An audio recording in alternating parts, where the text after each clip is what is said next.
Hi guys, Rusty here. So we're going to talk about Shox and what I think of the unboxing of my Shox I got yesterday. And yeah, so far, man, I'm really impressed. They seem very well built. Um, the machining is phenomenal. I mean, they're just awesome. And each one is an eighth of a turn, so you can adjust your spring rates by 1/8 turns.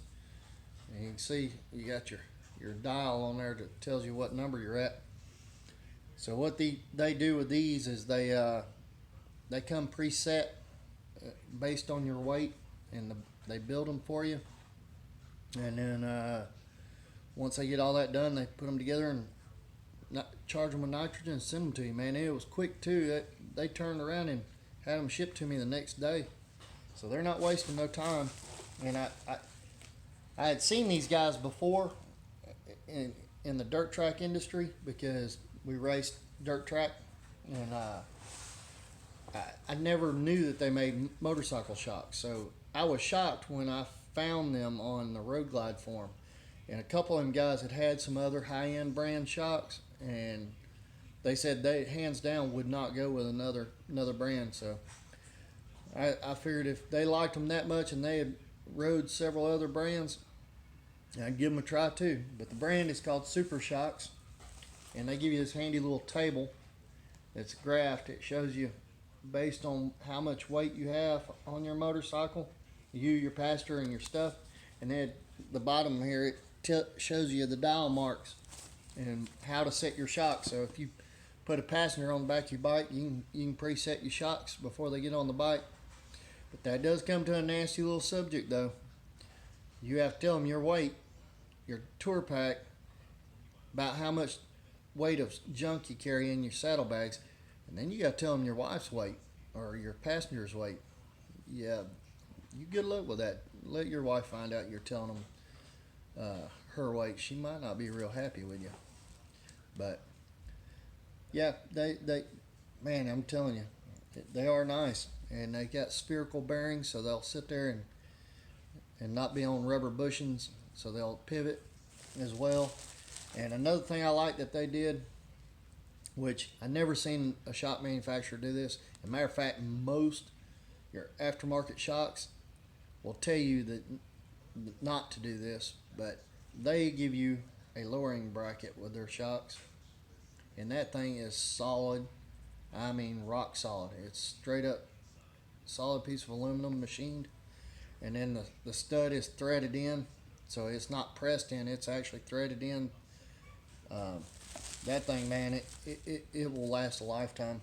And then, but reason they do that, reason they lower their shocks that way rather than selling you a 1 inch shorter shock, is they want you to have that travel and the comfort in their suspension. So not only do these shocks come factory links, and but they'll lower your motorcycle an inch and a half based on what you need, and and then you keep that benefit of having not the factory 2 inches of shock travel, but three. They give you an extra inch of shock travel in these shocks, so that's going to make your ride a lot more comfortable, and it's going to make it a lot smoother. I'm excited to get these on the bike. I really think that this is going to make this bike handle a whole lot different. Um, yep. So it's kind of my initial opinions of what I think about them. Is they're just rock solid quality, and I hope that they're going to perform half as good as they appear to be, because if they are, I'm going to be tickled with that. And they're not too far off in prices with all the other manufacturers. So I mean, one of the major ones right now, I think their shocks are, one is starts at like $650, and then the next step up from that's like $950.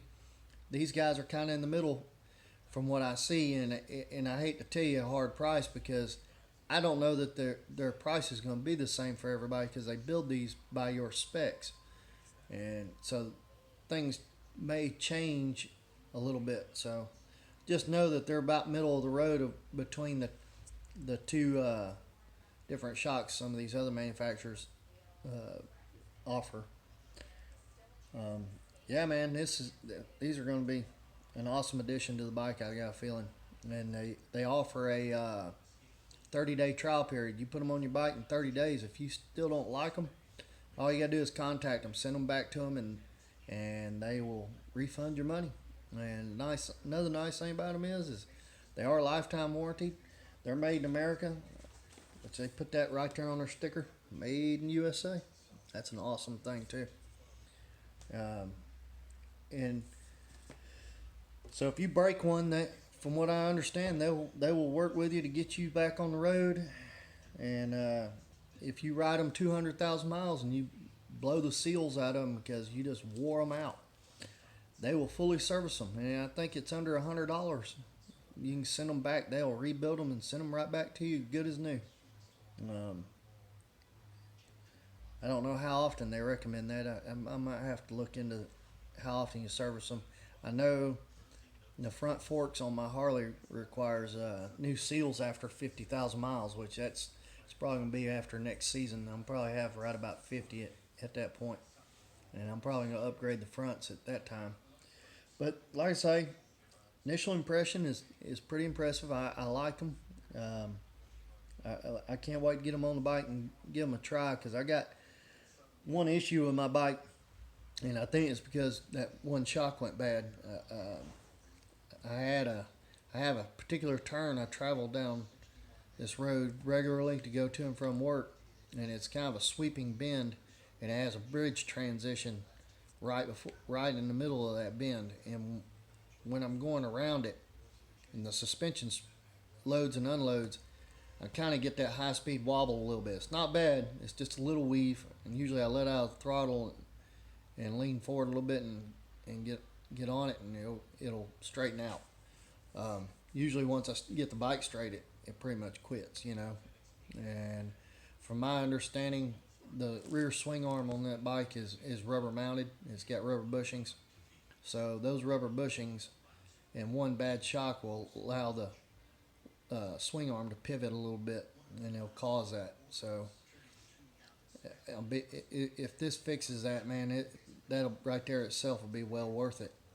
It's not to the point it really makes me all that nervous, because I rode dirt bikes all my life, and I'm used to the back end being a little squirrely anyways. The biggest thing is don't panic through it. And so it'll be interesting, like I said, to see if it corrects that. If it corrects it, then I know my shock was a problem, and it had been a problem for quite a while. I can't say nothing really bad about my other shocks either.